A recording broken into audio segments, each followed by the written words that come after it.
YouTuber Elvish Yadav ने FIR दर्ज होने के बाद जी न्यूज पर सफाई दी, गलत मामले में फंसाने का दावा किया।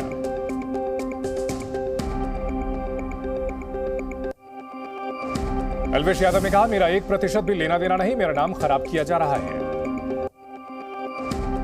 एल्विश यादव की सीएम योगी से गुहार, कहा मेरे खिलाफ आरोप साबित हुए तो जिम्मेदारी लेने को तैयार हूं। बीजेपी सांसद मेनका गांधी पर एल्विश ने साधा निशाना, कहा इस्कॉन पर आरोप लगा दो, मुझ पर लगा दो, ऐसे मिलता है Lok Sabha ticket. Big boss winner Elvish Yadav पर नोएडा में एफआईआर, रेव पार्टी सांपों के जहर के इस्तेमाल का आरोप लगा। एल्विश यादव मामले में नोएडा पुलिस ने स्टिंग ऑपरेशन कर 5 लोगों को गिरफ्तार किया, 9 सांप और जहर बरामद, एल्विश की तलाश तेज। एल्विश यादव पर बोली नोएडा पुलिस, कहा एल्विश को ढूंढने के लिए 3 राज्यों में टीम भेजी गई। बीजेपी सांसद मेनका गांधी ने की एल्विश यादव की गिरफ्तारी की मांग, एल्विश पर लगाया सांपों को बेचने का आरोप। एल्विश यादव मामले पर डीसीडब्ल्यू की अध्यक्ष स्वाति मालीवाल ने हरियाणा सरकार पर निशाना साधा, बोली रेव पार्टी और सांपों के जहर के इस्तेमाल करने वाले को प्रमोट किया गया था। एल्विश मामले में गिरफ्तार हुए 5 लोगों के परिवार का बयान, कहा उनके परिवार के सदस्यों को फंसाया गया। बिग बॉस OTT 2 के विजेता और फेमस यूट्यूबर हैं एल्विश, यूट्यूब पर 1 करोड़ 45 लाख से ज्यादा सब्सक्राइबर्स हैं। पीएम मोदी ने दिल्ली में वर्ल्ड फूड इंडिया 2023 कार्यक्रम का उद्घाटन किया, देश भर से कई स्टार्टअप ले रहे हैं हिस्सा। देश भर से पहुंची स्टार्टअप कंपनियों ने फूड फेस्टिवल में लगाई प्रदर्शनी, पीएम मोदी ने एक-एक कर लिया जायजा। पीएम मोदी ने वर्ल्ड फूड इंडिया को बताया अहम, कहा 21वीं सदी में फूड सिक्योरिटी अहम चुनौती। प्रदूषण पर दिल्ली के पर्यावरण मंत्री गोपाल राय की आपात बैठक खत्म, प्रदूषण रोकने के मुद्दे पर चर्चा हुई। आपात बैठक के बाद बोले पर्यावरण मंत्री, कहा प्रदूषण रोकने के लिए निर्माण कार्य पर लगाई रोक। पर्यावरण मंत्री गोपाल राय ने लोगों से की अपील, बोले पब्लिक ट्रांसपोर्ट का इस्तेमाल करें। दिल्ली में बढ़ते प्रदूषण पर बोले पर्यावरण मंत्री गोपाल राय, कहा अगले 15 दिन दिल्ली के लिए बेहद अहम। दिल्ली में प्रदूषण को लेकर बीजेपी प्रवक्ता शहजाद पूनावाला का बयान, बोले दिल्ली को गैस चैम्बर बनाने के लिए सीएम केजरीवाल से मंदार। प्रदूषण पर दिल्ली सरकार में मंत्री सौरभ भारद्वाज की सफाई, बोले नोएडा गुरुग्राम में दिल्ली से ज्यादा प्रदूषण।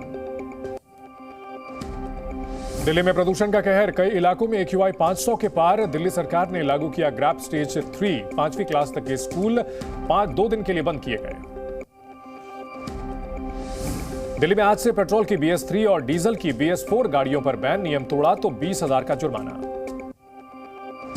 दिल्ली मेट्रो आज से 20 फेरे और लगाएगी, अब से 60 अतिरिक्त चक्कर लगाएगी मेट्रो, DMRC ने बढ़ते प्रदूषण को देखते हुए लिया फैसला।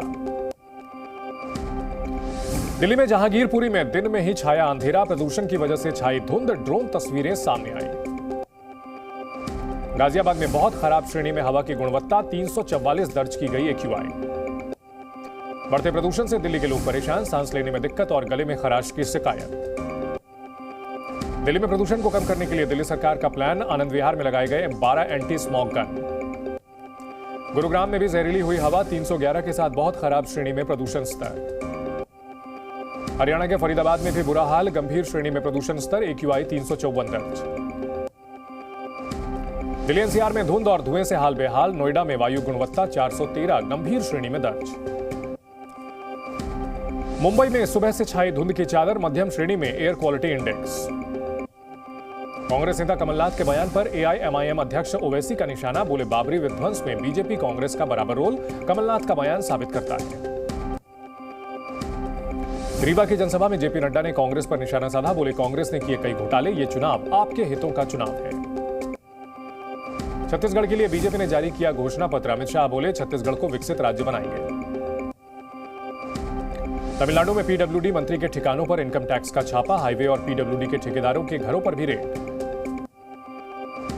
राजस्थान के जयपुर में मंत्री महेश जोशी के दफ्तर पर ईडी की रेड, राज्य में 25 जगहों पर छापेमारी, जल जीवन मिशन घोटाले में ईडी का एक्शन। राजस्थान में ईडी की कार्रवाई पर सीएम अशोक गहलोत का बयान, कहा सरकार गिराने के लिए ईडी का इस्तेमाल, मेरे बेटे के पास से ईडी को कुछ नहीं मिला। IIT BHU में बाहरी लोगों की एंट्री पर रोक, छात्रों को भी कार्ड दिखाने पर मिलेगा प्रवेश।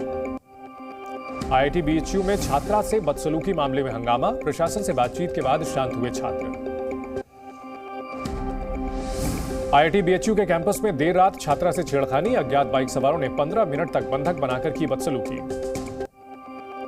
एआईएमआईएम अध्यक्ष असदुद्दीन ओवैसी ने राहुल गांधी पर लगाए कई आरोप, बोले कई बार मदद मांग चुकी है कांग्रेस। हिमाचल प्रदेश के धौलाधार रेंज से पोलैंड के पैराग्लाइडर का शव बरामद, सेना ने एनडीआरएफ के साथ चलाया था अभियान। अभिनेत्री कंगना रनौत ने दिए चुनाव लड़ने के संकेत, द्वारकाधीश मंदिर में दर्शन के बाद कहा भगवान की कृपा रही तो चुनाव लड़ूंगी। हमास इजरायल युद्ध पर जय पटेल और संजय दत्त का बयान, विश्व में शांति, सद्भावना और प्रेम की अपील की। एशियाई पैरा गेम्स में स्वर्ण पदक विजेता शीतला देवी का भव्य स्वागत, कटरा में निकाली गई रैली।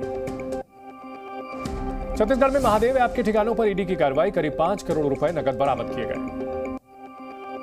एमपी में चुनाव से पहले बीजेपी को लगा बड़ा झटका, शिवचरण पटेल ने वीडियो जारी कर बीजेपी से इस्तीफा दिया। एमपी विधानसभा चुनाव से पहले पूर्व सीएम कमलनाथ का पुलिसकर्मियों से वादा, साप्ताहिक छुट्टी और भत्ता देने की बात कही।